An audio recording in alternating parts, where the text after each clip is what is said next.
할렐루야. 오늘도 우리가 함께 모여 예배함이 기쁨인 줄 믿습니다. 하나님의 말씀을 사모하고 기도의 자리를 사모하여 하나님께 정한 시간에 그리고 정한 장소에 함께 모여 예배하는 이 시간을 하나님께서 기뻐하실 줄 믿습니다. 비록 우리에게 많은 고난과 여러 어려움들이 있을 수 있지만 오늘 이 시간, 오늘 우리가 함께 예배하며 나아갈 때에 그 모든 걱정과 근심이 평강과 기쁨으로 변하게 될 줄, 하나님이 그렇게 만들어 주실 줄 믿습니다. 옛날의 말입니다. 사실 그렇게 옛날도 아닙니다. 저의 부모님 세대가 신앙생활을 할 때, 혹은 대한민국이 한창 성장하고 교회가 한창 성장할 때에 교회는 고난이 없는 곳처럼 여겨졌습니다. 하나님이 지키시기에 고난이 없고, 교회에 다니면 가정의 모든 것이 형통해지고, 교회에 다니면 돈을 많이 벌고, 교회에 다니면 땅을 사도 그 땅 가격만 오른다고 여겼던 때가 있었습니다.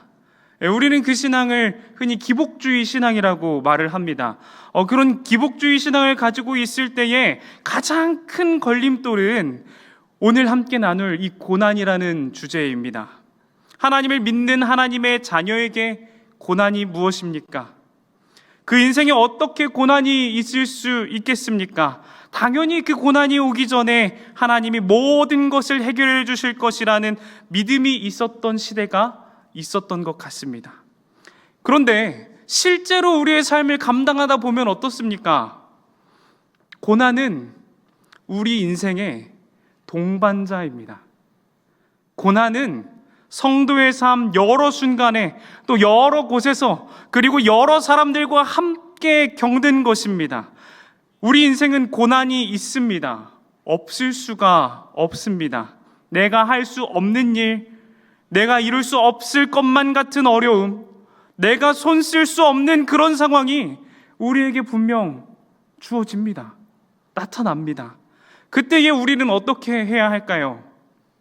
그때 그냥 놓고 바라만 보고 있어야 합니까? 아니면 우리는 다른 움직임을 취해야 합니까? 오늘 우리가 그 고난에 대해 함께 나눠보고자 합니다. 함께 고난에 대해 나누는 이 시간에, 그리고 기도하는 그 시간에 하나님 앞에 모든 것을 내어드리며 하나님만 의지하며 나아감으로 말미암아 결국에는 우리 어깨 위에 있는 그 무거운 짐들을 하나님 앞에 드리는 시간이 되기를 간절히 소망합니다. 오늘 말씀은 너무나도 잘 알고 있는 이야기지요. 스데반의 이야기를 우리에게 보여주고 있습니다. 스데반은 어떤 사람입니까? 이 스데반은 사도행전 6장에서 처음 등장합니다. 성경의 기록을 보면 스데반은 어떤 사람인가요? 참 인간적으로 봤을 때 진국도 이런 진국이 없습니다.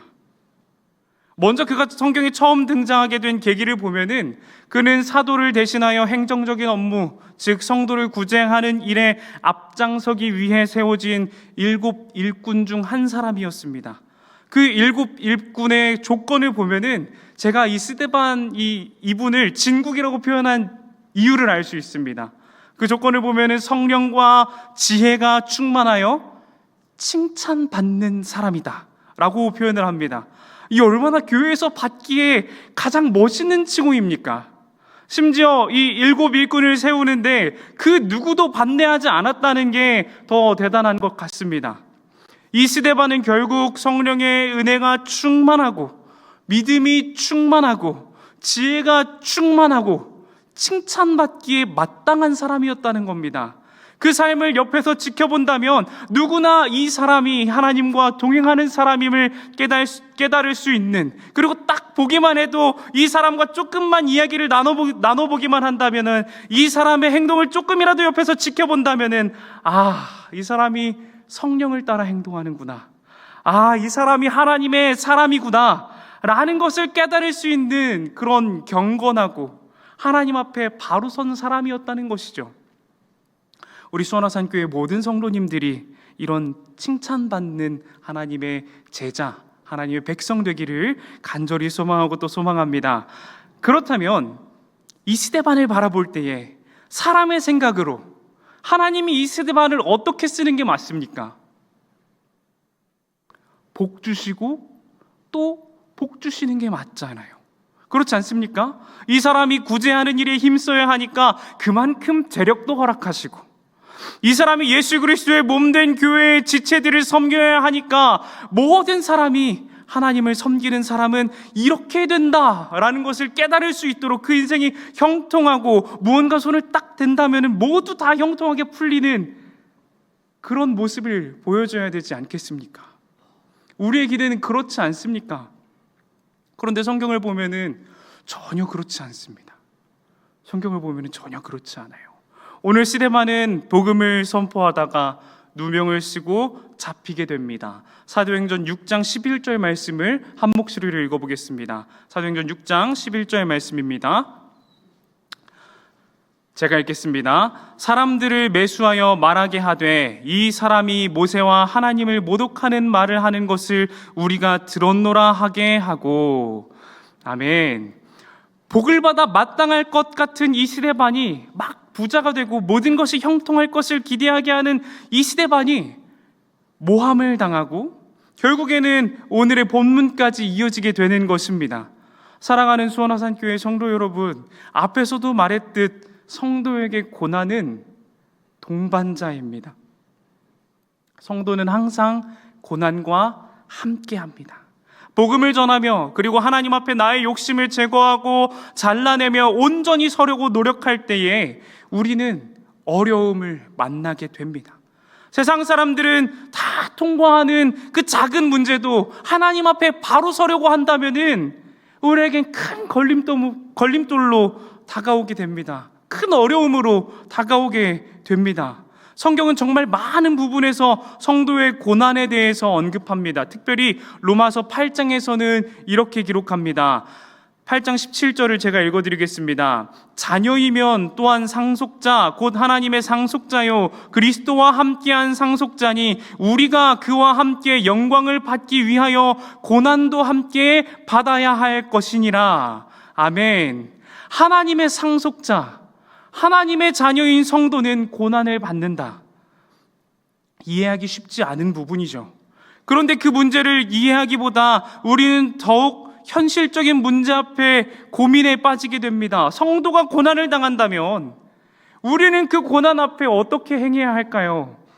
스데반과 같은 사람도 고난을 당하는데 나는 그럼 어떻게 해야 할까요?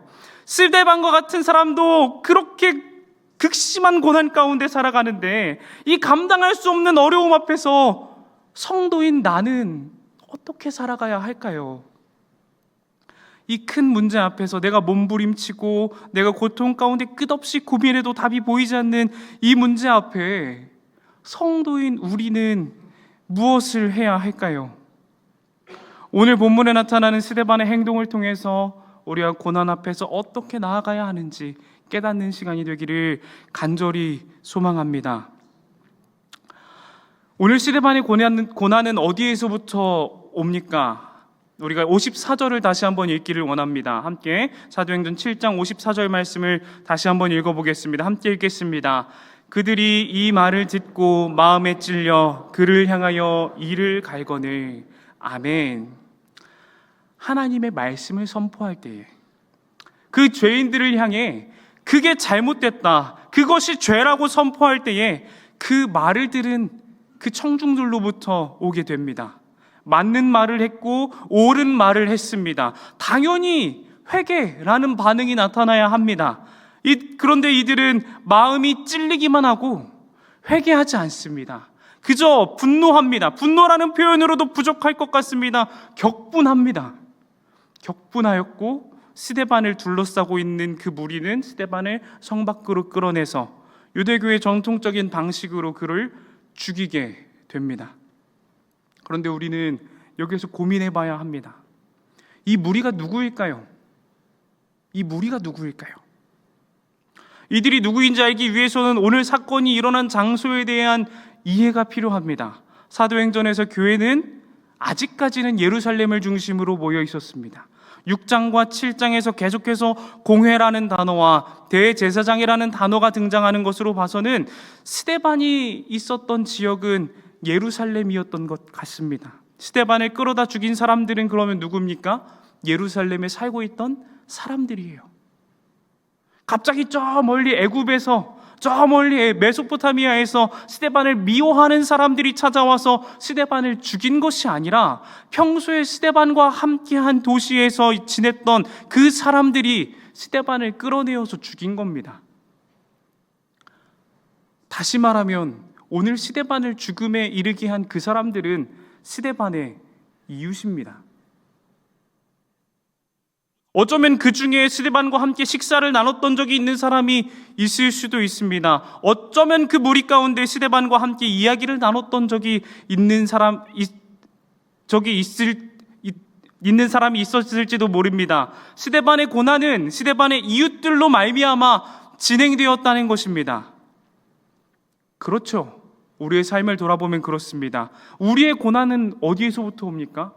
저 멀리 이집트에 살고 있는 사람으로부터 오나요? 저 멀리 아르헨티나에 있던 사람으로부터 오나요? 아닙니다. 보통은 우리의 이웃들로 말미암아 찾아옵니다. 내 옆집, 혹은 내 윗집, 아랫집, 혹은 내 직장의 동료, 어쩌면 함께 신앙생활을 하는 이 공동체 안에서 나에게 스트레스와 고난을 주는 사람들이 있습니다. 멀리 있지 않습니다. 그럴 때 우리는 어떻게 해야 합니까? 55절을 읽겠습니다. 사도행전 7장 55절입니다. 함께 읽겠습니다. 스데반이 성령 충만하여 하늘을 우러러 주목하여 하나님의 영광과 및 예수께서 하나님 우편에 서신 것을 보고 아멘. 그때의 그 사람으로 말미암아 감정이 힘들고 어렵고 스트레스 받는 그때에 우리는 하나님을 바라봐야 합니다. 오늘 스데반은 그 수많은 사람들의 눈초리 앞에서 그 사람들이 스데반을 곱게 바라보지 않고 있었을 건데 그 시선에 집중하지 않았습니다. 이를 갈며 죽일 것처럼 바라보고 있는 그 시선에 집중하는 것이 아니라 하늘에 계신 하나님을 바라봤습니다. 하나님을 바라보면 뭐가 달라집니까? 하나님을 본다고 해서 뭐가 달라집니까? 우리가 함께 예수님의 말씀을 읽어보도록 하겠습니다. 마태복음 11장 28절부터 30절까지의 말씀을 한 목소리로 읽어보도록 하겠습니다. 마태복음 11장 제가 읽어드리겠습니다. 수고하고 무거운 짐진 자들아 다 내게로 오라. 내가 너희를 쉬게 하리라. 나는 마음이 온유하고 겸손하니 나의 멍에를 메고 내게 배우라. 그리하면 너희 마음이 쉼을 얻으리니 이는 내 멍에는 쉽고 내 짐은 가벼우니라 하시니라. 아멘. 우리가 하나님을 바라봐야 하는 이유가 여기 있습니다. 사람들 눈빛을 바라본다면 우리는 그 어려움 앞에 무릎을 꿇게 될 것입니다. 그 눈빛에 압도되어서 더욱 큰 하나님의 은혜를 바라보지 못할 것입니다. 근데 예수님이 이렇게 말씀하십니다. 수고하고 무거운 짐진 자들아 다 내게로 오라. 내가 너희를 쉬게 하리라. 나에게서 배우라. 그리하면 너희 마음이 쉼을 얻으리라. 내 멍에는 쉽고 내 짐은 가볍다. 그 고난이, 그 어려움이 내가 해결하려고 한다면 무겁고 어렵습니다. 너무나도 무겁습니다. 그 고난을 내 뜻대로 내 마음대로 해결하려고 한다면은 당연히 무겁고 또 무거운 짐일 것입니다. 그런데 그것을 하나님께 가지고 간다면은, 전능하신 하나님께 가지고 간다면, 우리를 오라 부르시는 예수 그리스도께 가져간다면 그 짐은 한없이 가볍고 또 가벼운 줄 믿습니다. 고난 앞에서 나의 능력이 아니라 하나님의 능력을 의지하시기 바랍니다. 혼자 몸부림치지 마시고 하나님께 나아가시기 바랍니다. 지금도 우리를 바라보시며 우리를 위해 일하시는 하나님의 은혜를 누리시기 바랍니다. 그 은혜와 능력을 신뢰하는 그 사람에게, 하나님의 언약을 믿는 그 사람에게 하나님께서 일하시는 줄 믿습니다. 스데반은 그저 바라보는 것으로 끝내지 않았습니다. 오늘 본문 말씀 59절을 다시 한번 읽어보도록 하겠습니다. 오늘 본문 말씀 사도행전 7장 59절의 말씀입니다. 함께 읽겠습니다.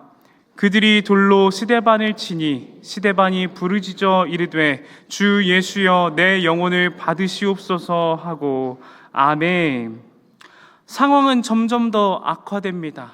스데반을 향한 이웃들의 분노는 더욱 맹렬해지고 그들은 급기야 돌을 들어서 스데반을 향해 던지게 됩니다. 단순히 말로 혹은 일로 스트레스를 받는 것으로 끝나는 것이 아니라 육신의 고통까지 찾아오는 상황입니다.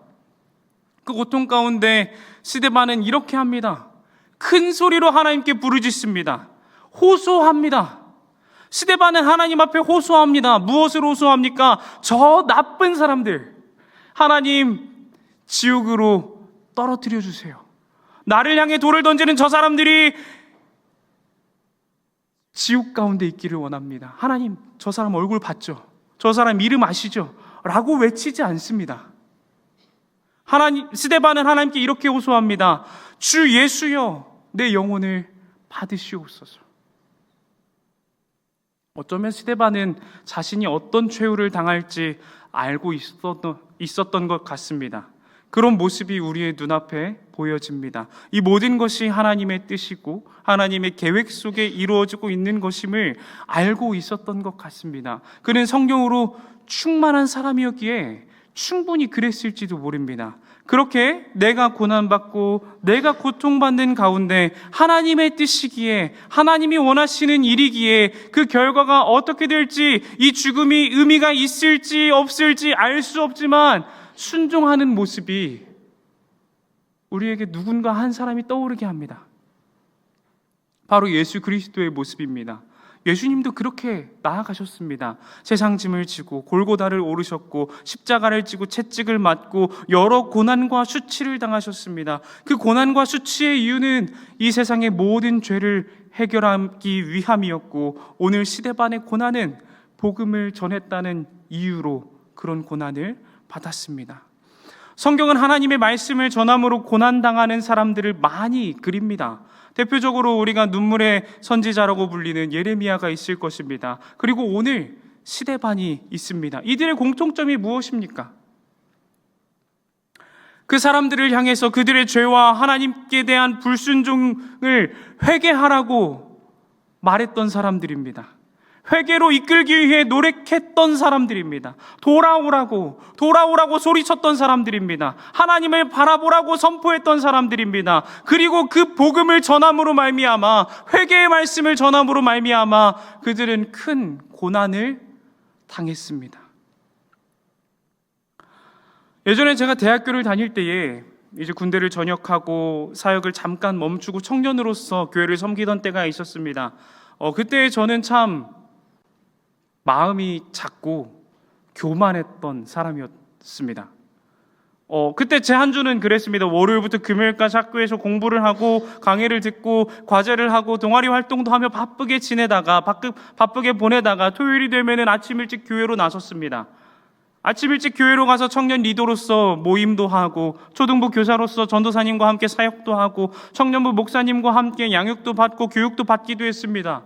그리고 주일이 되면은 아침 일찍 일어나서 초등부 예배실에 가장 먼저 나가서 찬양팀으로 섬길 준비를 하고, 예배를 위한 세팅을 해놓고, 이후에 오시는 선생님들과 함께 이야기를 나누는 시간도 갖기도 하고요, 잠깐 휴식 시간도 갖기도 하면서 6시 반에 교회에 들어가서 저녁 7시가 될 때까지 있었습니다. 그렇게 열심히 하니까 이런 마음이 들더라고요. 이 정도면 하나님 앞에서 칭찬받을 만한 믿음 아닌가? 이 정도면 이렇게 헌신하면은 하나님께서 인정해 줄 만한 신앙생활 아닌가? 그런데 그 믿음이 있어 보이는 삶이 참 부질없었습니다. 교회 공동체 안에서 작은 다툼이 있을 때에 누군가 저를 향해 교만한 사람이라고 말을 할 때에 그렇게 열심히 해도 인정받지 못하는 듯한 모습을 보일 때에 제 입술에는 불평과 불만의 말들로 가득 차게 되었었습니다. 사랑하는 수원화산교회 성도 여러분, 우리는 죄인입니다.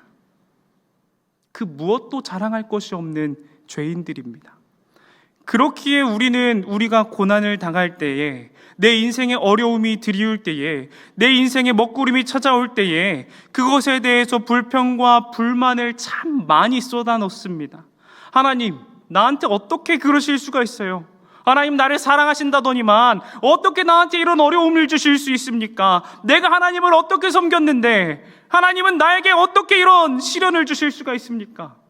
이런 불평과 불만을 할 때가 참 많습니다. 저 역시도 그랬고요. 하지만 그 고난 받을 때에 우리는 하나님 앞에 부르짖어야 합니다. 내 고난 가운데 하나님이 두신 뜻이 정확히 무엇인지는 모를지라도 그 어려움을 통해, 그 아픔을 통해 하나님은 뜻하신 바가 있을 것입니다. 지나고 보면 하나님이 인도하셨다는 것과 하나님이 지금도 이끌고 계신다는 것을, 끝까지 나를 사랑하셔서 붙드신다는 것을 고백하게 될 줄로 믿습니다. 그렇기에 우리는 하나님께 부르짖으며 나아가야 합니다. 어떻게 나에게 이런 어려움을 줄 수가 있습니까? 라는 부르짖음이 아니라, 하나님, 나를 받아주세요. 내 이 고난을 통해 하나님이 뜻하신 대로 이끌어가 주세요. 하나님께서 내 인생의 주인이시니까 하나님이 원하시는 대로 사용해 주세요 라는 부르짖음이 있어야 하는 줄 믿습니다. 우리가 그런 고백으로 고난을 이겨나가기를 간절히 소망합니다. 그렇게 부르짖은 후에 한 가지 더 부르짖습니다. 뭐라고 말을 하냐면요, 내 영혼을 받으소서라고 부르짖은 후에 다시 한번 크게 주님의 이름을 부르며 60절과 같이 말을 합니다. 60절을 함께 읽어보도록 하겠습니다. 함께 읽겠습니다.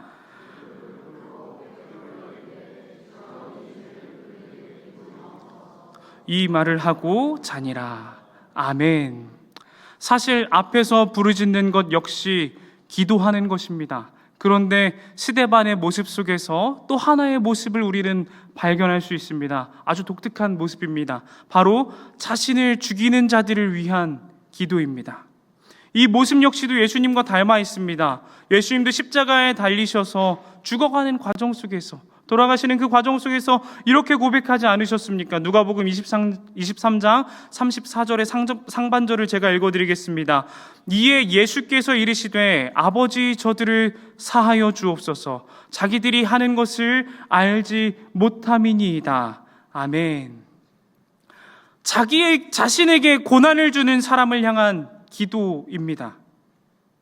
나를 힘들게 하는 사람을 향한 기도일 것이고요, 나를 상처 주는 사람을 위해 기도하는 것입니다. 이 일이 어떻게 가능합니까? 우리는 보통 어떻습니까? 사람들은 보통 어떻습니까? 만약 나를 괴롭게 하는 사람이 있다면 그 사람을 향해 저주를 하지 축복을 하지는 않습니다. 그래도 다른 사람들이 듣기에는 조금 부끄러우니까 작은 목소리로 이렇게 고백할지도 모릅니다. 하나님, 저를 오늘 힘들게 했던 그 사람이 길 가다가 똥 밟게 해주세요. 하필이면 마르지 않는 시멘트를 밟게 해주세요. 뒤로 넘어져도 코가 깨지게 해주세요. 이렇게 기도하지 않습니까? 이렇게 기도해야 뭔가 속이 후련하지 않습니까? 그러는 이유가 무엇일까요? 나를 괴롭히는 그 사람을 저주하는 이유 무엇입니까? 기도하는 성도의 감정이, 그 시선이 나 스스로를 향해 있기 때문에 그렇습니다. 여전히 기도의 제목이 나를 위한 것이고 나로 인한 것이고 나를 향한 것이기 때문에 그렇습니다. 이웃을 위해 기도하기 위해서, 특별히 나를 괴롭히고 나를 어렵게 하는 사람을 위해 기도하기 위해서는 우리의 시선이 하나님께로 향해야 합니다. 스데반은 하늘에 계신 하나님께 시선이 가 있기 때문에 저들을 위해 기도할 수 있었습니다. 사도행전 7장 55절부터 56절까지의 말씀을 한 목소리로 읽겠습니다. 55절부터 56절까지의 말씀을 한 목소리로 읽겠습니다. 함께 읽겠습니다. 스데반이 성령에 충만하여 하늘을 우러러 주목하여 하나님의 영광과 및 예수께서 하나님 우편에 서신 것을 보고 말하되 보라, 하늘이 열리고 인자가 하나님 우편에 서신 것을 보노라 한데. 아멘. 지금 스데반은 하늘에 계신 하나님과 그 영광의 보좌 우편에 서 계신 예수님을 바라보며 기도하고 있습니다. 부르짖고 있습니다. 스데반의 시선이 돌을 던지는 저들의 손이나 눈빛에 가 있는 것이 아니라 하나님, 나를 이 자리까지 이끌어 오셨고 나를 지금도 사랑하시어서 나를 대신하여 십자가를 지시고 내 죄를 사하셨던, 그리고 지금까지도 사랑하셔서 나를 지켜보고 계시는 그 하나님께, 예수 그리스도께 시선을 두고 있었다는 것입니다. 이웃을 위해 그 원수까지도 사랑하라 하신 예수님의 명령을 지키기 위해서는, 따르기 위해서는 내 상처받은 마음, 내 상처받은 육신을 바라봐서는 안 됩니다. 이 일을 통해 이루어 가실 하나님의 놀라운 역사를 바라보며 나아가야 합니다. 하나님께 시선을 드리고 하나님의 시선으로 상황을 바라보고 기도함으로 부르짖으며 나아가야 합니다. 하나님께 시선을 두고 기도하는 우리 교회 되기를 간절히 원합니다. 고난과 역경 앞에서 하나님께 마음을 두고 기도하는 우리 교회가 되기를 간절히 원합니다. 하나님 앞에 모든 것을 드리며 기도하는 우리 교회가 되기를 간절히 소망합니다. 그래서 스데반은 결국 죽었습니다. 스데반이 죽어서 어떻게 되었습니까? 그 죽음은 어떤 의미가 있었을까요?